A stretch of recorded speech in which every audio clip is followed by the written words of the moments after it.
Hi నమస్తే welcome to red TV నేను మీ ప్రత్యూష. ప్రస్తుతం మనతోని సీనియర్ జర్నలిస్ట్ దాము బాలాజీ గారు మనతో ఉన్నారు. సార్తో మాట్లాడి మరిన్ని విషయాలు తెలుసుకుందాం. నమస్తే సార్. నమస్తే.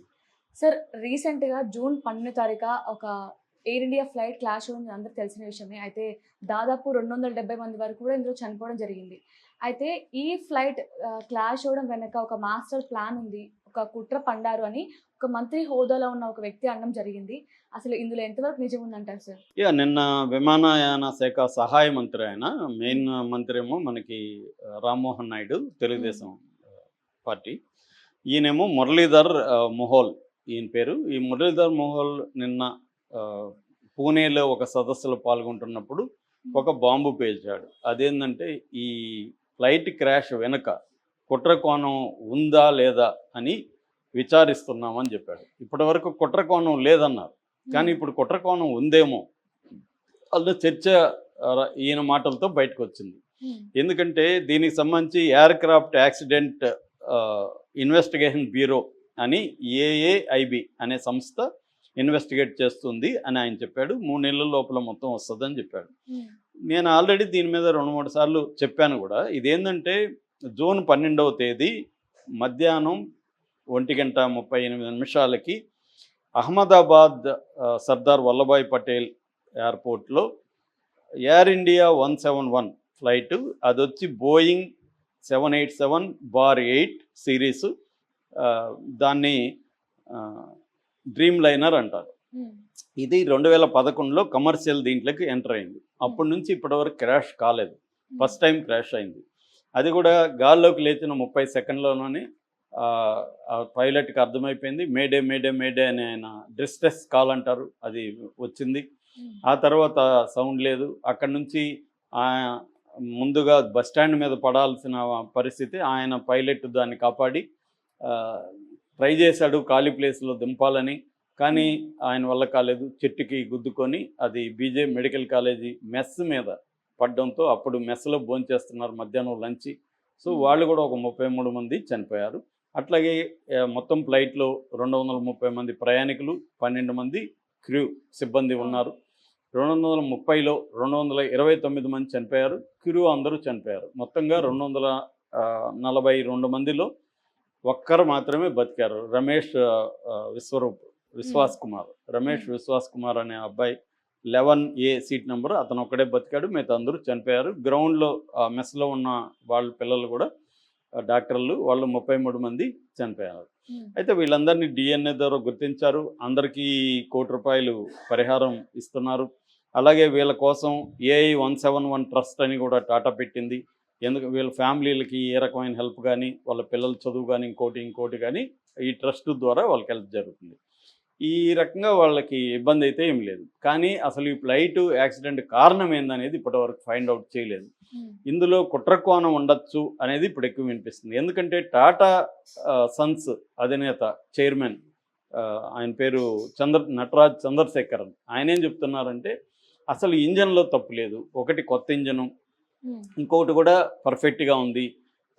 ఆ ఇంజన్ పేరు కూడా ఏం చెప్పారంటే GENX IB67 engine, general electrics సంస్థ తయారు చేసిన ఇంజన్. సో 2 ఇంజన్లు కూడా పర్ఫెక్ట్ ఉన్నాయి అనేది చెప్తున్నారు. సో ఇంజన్లు పర్ఫెక్ట్ ఉన్నాయి, మెయింటెనెన్స్ బాగుంది, చెకింగ్ అంతా ఉంది, అన్నీ చెక్ చేసాము. కాబట్టి ఏ రకమైన ప్రాబ్లమ్స్ లేదు. DGCA అంటే director general of civil aviation ప్రకారం, నామ్స్ ప్రకారం మేము నడుపుతున్నాం, కాబట్టి ఏమి ఇబ్బంది లేదన్నారు. కొన్ని పైలట్లో ఏమన్నా ప్రాబ్లం ఉందా? పైలట్లు కానీ పైలట్ సుమిత్ సబర్వాల్ 8,200 గంటల సేపు ఆయన ఆల్రెడీ నడిపిన అనుభవం ఉంది. రెండవ వ్యక్తి క్లైవ్ కొందర్, ఆయనకి 1100 అవర్స్ నడిపాడు. ఆయన కూడా దాదాపు ఇద్దరు కలిపి 10,000 పైన గంటలు నడిపిన అనుభవం ఉంది. కాబట్టి అది ఏమీ జరిగి ఉండే అవకాశం లేదు.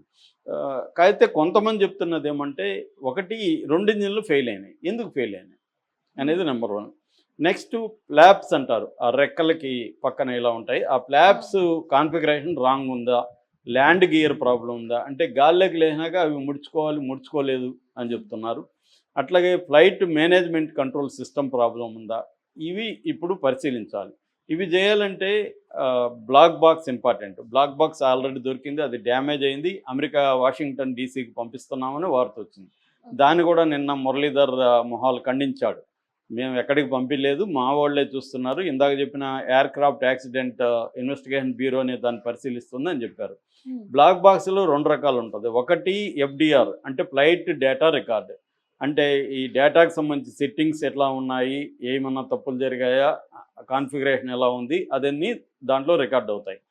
రెండవది కాక్పిట్ వాయిస్ రికార్డర్. కాక్పిట్ అంటే పైలట్ కూర్చునేది, పైలట్ కోపైలట్ ఉన్న వాళ్ళ మాటలు కానీ, ఆ లాస్ట్ మినిట్లో వాళ్ళు ఏం సిగ్నల్స్ ఇచ్చారు కానీ, వాయిసెస్ ఇంకేమన్నా సౌండ్స్ వచ్చాయా, ఎందుకంటే ఈ రమేష్ విశ్వాస్ కుమార్ సౌండ్ వచ్చిందని చెప్తున్నాడు, అది కింద పడకముందు ఒక పెద్ద పేలుడు లాంటి సౌండ్ వచ్చిందని. అంటే ఏమన్నా పక్షి ఢీకొంటే కూడా ఒక్కోసారి ఇలాంటివి జరిగే అవకాశం ఉంది. లేదు ఏమన్నా కుట్రకోణం ఉందా, దాంట్లో ఏమన్నా బాంబు కానీ ఏమన్నా పేలుడు పదార్థాలు పెట్టారా అన్న డిస్కషన్ వస్తుంది. ఇది రావడానికి కారణం ఏంటంటే మనకు పాకిస్తాన్కి మధ్య ఒక ఉద్రిక్త వాతావరణం ఉంది. మేలో 7 నుంచి 10th వరకు యుద్ధం జరిగింది, 3 రోజులు మనకి వాళ్ళకి మధ్య. ఇప్పటికీ వాళ్ళు బెదిరిస్తూ ఉన్నారు, మాకు నీళ్ళు లేకపోతే మీ రక్తం పారిస్తామంటున్నారు. సో ఒక ఉద్రిక్త వాతావరణం ఉంది, టెర్రరిస్ట్ యాక్టివిటీలు జరిగే అవకాశం ఉంది. దీనికి పాసిబిలిటీ ఏంటంటే ఒక టర్కిష్ కంపెనీ సెలబ్ ఏవియేషన్ అనే కంపెనీ 1955లో ఇది స్టార్ట్ అయింది. ఈ కంపెనీకి సంబంధించిన celeb aviation airport services India private limited అనే సంస్థ మన దేశంలో 9 ఎయిర్పోర్టులలో పనిచేస్తుంది. ఎక్కడెక్కడ ఢిల్లీ, ముంబై, బెంగళూరు, హైదరాబాద్, చెన్నై, అహ్మదాబాద్, గోవా, కొచ్చిన్, కన్నూర్, ఈ 9లో పనిచేస్తుంది. సంవత్సరానికి 58,000 ఫ్లైట్లకు సంబంధించి అట్లాగే 5,40,000 కార్గో టన్నుల కార్గోని ఇది డీల్ చేస్తుంది. ఇది 2 రకాల సర్వీస్ ఇస్తుంది. ఒకటి గ్రౌండ్ హ్యాండ్లింగ్, 2 కార్గో మెయింటెనెన్స్, అంటే వస్తువులు లగేజీలు అంతా పెట్టడం తీయడం ఇవన్నీ ఇచ్చేస్తుంది. గ్రౌండ్ హ్యాండ్లింగ్ అంటే దాని క్లీనింగ్ సర్వీసెస్ కావచ్చు, లేకపోతే ప్యాసింజర్ల లగేజీ కావచ్చు, ఇవన్నీ కూడా అదే నిర్వహిస్తుంది. 10,000 మంది పనిచేస్తున్నారు. సో వీళ్ళు ఏమైనా కాన్ఫిగరేషన్ సెట్టింగ్స్ని మ్యానిపులేట్ చేసి ఉండొచ్చు కదా అనేది అంటున్నారు. కాకపోతే దానికి కౌంటర్ సమాధానం ఏముందంటే bureau of civil aviation security అని ఒక సంస్థ ఉంటుంది అన్నమాట, BCAS అంటారు. ఈ సంస్థ ఈ టర్కీస్ కంపెనీని బ్యాన్ చేసింది May 15th. ఎందుకంటే వీళ్ళు టర్కీ కంపెనీ పాకిస్తాన్కి బేరక్తర్ అనే ఒక డ్రోన్స్ని సప్లై చేసింది. 400 డ్రోన్స్ మన దేశం మీదకి వాళ్ళు వేశారు.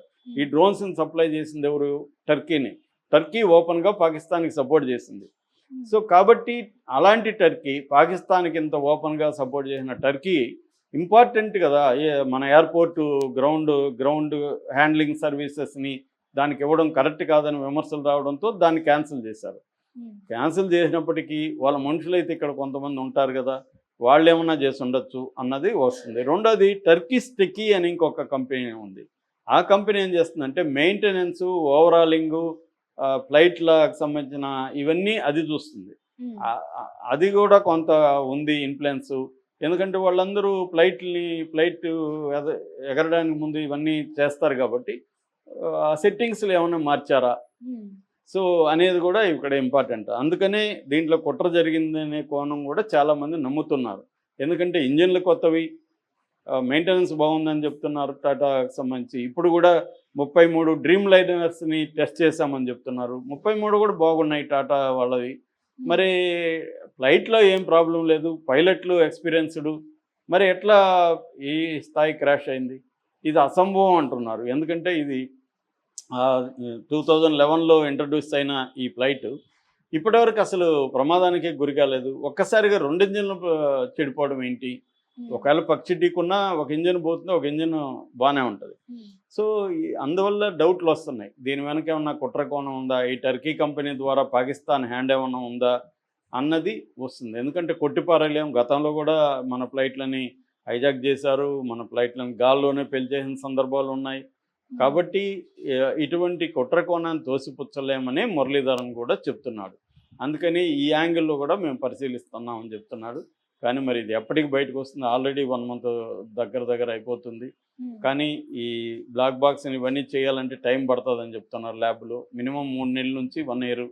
దీంతోపాటు అమెరికన్ ఇన్వెస్టిగేటివ్ ఏజెన్సీలు కూడా రంగంలో దిగాయి. అంటే ఫ్లైట్ ఏ దేశందో ఆ దేశానికి సంబంధించిన ఇన్వెస్టిగేటివ్ ఏజెన్సీలు కూడా రంగంలోకి దిగాలనేది ఇంటర్నేషనల్ ఏవియేషన్ రూల్స్ ఉన్నాయన్నమాట.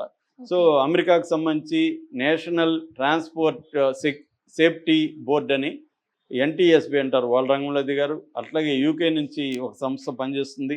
అట్లాగే ఈ బోయింగ్ కంపెనీ నుంచి కూడా ఇన్వెస్టిగేషన్ జరుగుతుంది.